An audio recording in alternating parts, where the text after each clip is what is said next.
Hello CPS reps and BDRs. My name is Calvin Schneider and I'm here to discuss two important topics that will help you succeed as a CPS marketing rep or BDR. In this video presentation, we're going to address the importance of fact-finding and understanding your dealers. Hey, are you paying attention? We got a lot to cover. All right, so let's get started. One of the most basic elements of selling any product is understanding who you're selling to and what their needs are. Selling the CPS Auto Finance program is no different. You have to understand your dealer customers. To understand your dealers and their needs, you have to ask questions to determine the fit for the CPS Finance program and the contract potential from the dealership. Here are 5 basic fact-finding questions to help you get started with any dealership. How many subprime deals do you sell per month, and what do you consider a subprime deal? What is the overall plan for subprime in your store? Are you planning for increased volume, decreased volume, or is there a plan at all? Do you actively advertise for subprime customers, or do you just take them off the floor as they show up? What kind of deals are you not currently getting financed? What about delinquent mortgage, bankruptcy, open bankruptcy, or sub 500 FICO? Who finances first-time buyers with derogatory credit for you? Who's the best person at the store for me to show our program to in the sales and finance departments? The answer to these questions will tell you what kind of dealership you're dealing with and how you need to sell CPS. You'll need to vary your sales approach depending on what's happening at the store. All dealers are different, and the only way to find out what's really going on is to ask some good questions before you start pitching the CPS program. Don't be shy about asking questions, okay? Ever. You really need to know what's going on with the dealership so you can tailor your sales pitch to meet the dealer needs and prioritize your business development efforts.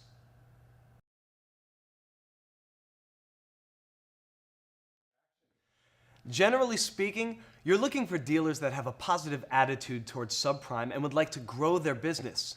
What's our tagline? Sell more cars, make more money. I'll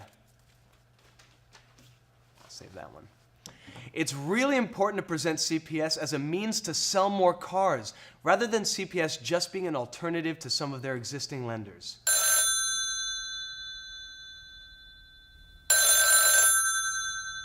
Didn't realize we were taking calls. This is Calvin, what's up? I'm having trouble getting the point across to the finance department that CPS can help them sell more cars. Don't they want to make more money?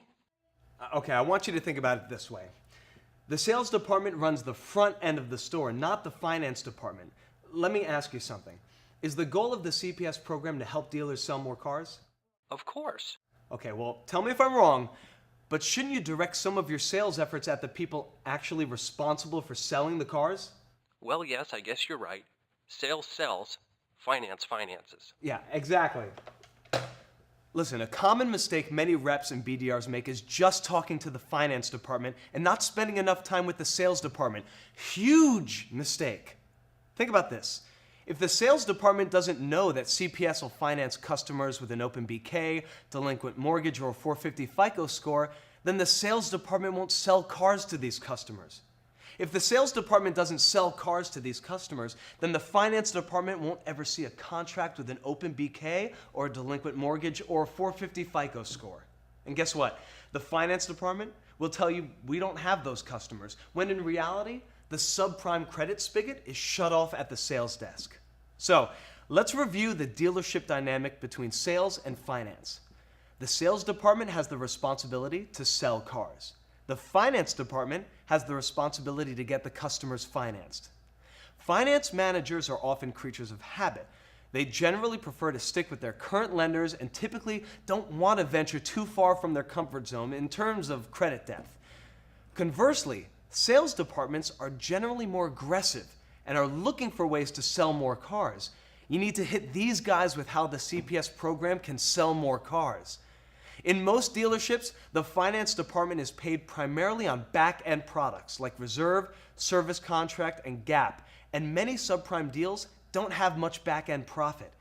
They often view subprime deals as a headache with too many steps and structure rules, and they can't make enough money with the back-end products to justify the amount of effort on these deals.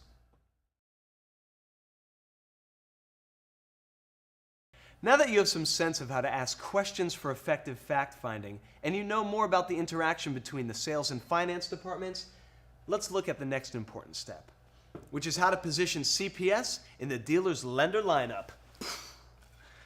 You need to address where CPS fits on the credit spectrum compared to other lenders. In order for the dealer to send you the right credit apps, they need to understand how CPS stacks up against lenders they're currently using. If the dealer can't visualize CPS on the credit spectrum, you'll end up with the wrong application flow and probably very few contracts. You want to avoid this. Make sure you spend adequate time explaining where CPS fits versus a few of the dealer's current lenders.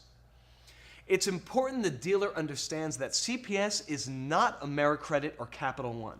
We buy deeper than either of those companies, and many times our calls won't be as competitive in the upper tier of subprime or on the lower end of non-prime deals. Be direct with your dealers about this issue. I recommend asking about their 3 top subprime lenders and then discuss if CPS is positioned above or below those existing lenders, so the dealer gets a feel for where CPS fits in. You got all that?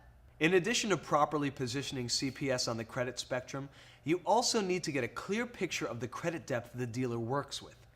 You need to ask the dealer directly what kind of deals they are not getting financed. This will give you a clue to the credit depth the dealer operates in and potentially point out an opportunity to help the dealer increase sales to the credit profiles they're not getting financed. It's very important to remember that some dealers view subprime credit as a low 600 FICO score with a few spots on the bureau. They are wrong. That's not subprime credit, certainly not CPS subprime credit. If the dealer tells you they're getting everything bought with no fees at 15% with AmeriCredit, then they are not operating with deeper subprime credit customers. Try something like this. Don't send me a bunch of Cap One or AmeriCredit approvals. Those guys are mostly non-prime lenders. Send me apps that you target for Drive or Westlake or CAC or whoever you use for deeper subprime deals. Let me show you how the bigger advance and better terms from CPS help you sell cars more profitably. The point is, you need to express to the dealer how CPS fits in with their current lenders and what to send and what not to send.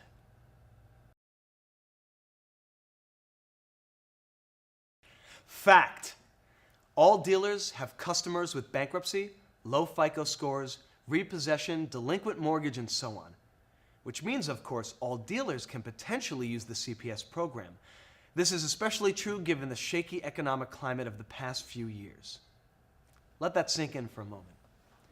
All dealers have subprime customers.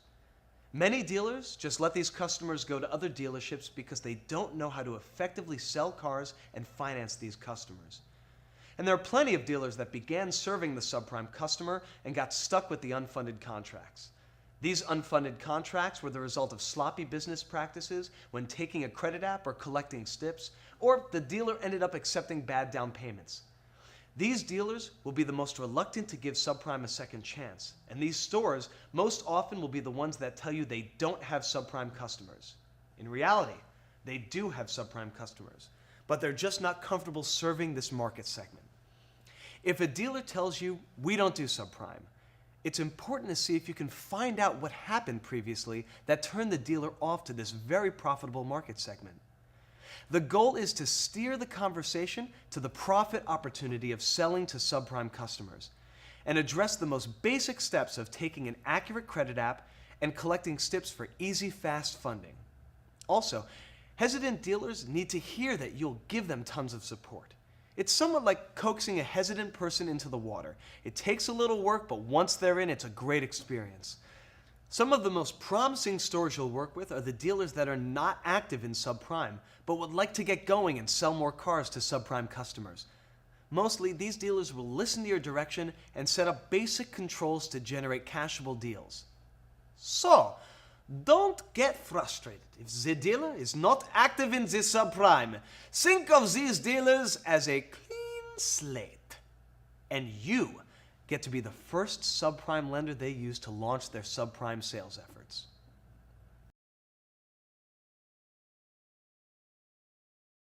So in closing, there are 4 main points to take away from our presentation. 1. Before you just jump in and start pitching the program to your assigned dealers, ask some questions about the dealership operation and experience with subprime sales. 2. Don't get stuck just talking to the finance department. The sales department sees the deals before the finance department does. They are the ones delivering the cars. Make sure they know how to look for customers that fit the CPS program. 3. You'll have much better success developing contract flow from dealers that understand what CPS buys.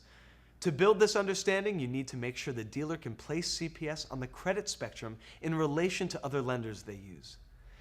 The final takeaway from this presentation is that all dealers have subprime customers, which means all dealers can potentially use CPS. Thanks for watching the CPS marketing video presentation. As you get started working your dealer base, work smart and keep these business development pointers we discussed in mind.